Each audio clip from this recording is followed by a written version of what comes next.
Welcome to Penrose Learning, where we make understanding easy. In this video, I will explain how to make cookies on your stove. First, let's get everything ready. You'll need a good non-stick skillet, your favorite cookie dough ingredients, and a spatula. Having everything prepped makes the process smooth and enjoyable. Make sure your butter and eggs are at room temperature. This helps them combine beautifully. A little preparation goes a long way to delicious cookies. Now let's get to the dough. In a bowl, cream together 1/2 cup of softened butter with 1/4 cup of granulated sugar and 1/4 cup of brown sugar until it's light and fluffy. Then, beat in 1 large egg and 1 teaspoon of vanilla extract. In a separate bowl, whisk together 1 cup of all-purpose flour, 1/2 teaspoon of baking soda, and a pinch of salt.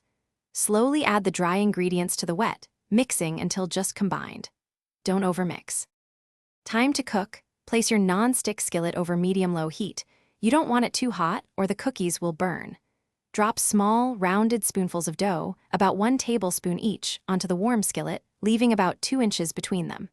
Cook for about 3 to 5 minutes on each side, or until they are golden brown and cooked through. The exact time depends on your stove and dough thickness, so keep an eye on them.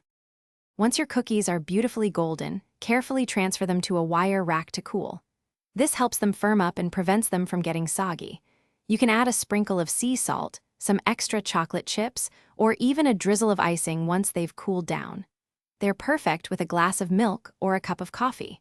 Remember to check the description for a link to a fantastic book about money, plus other deals.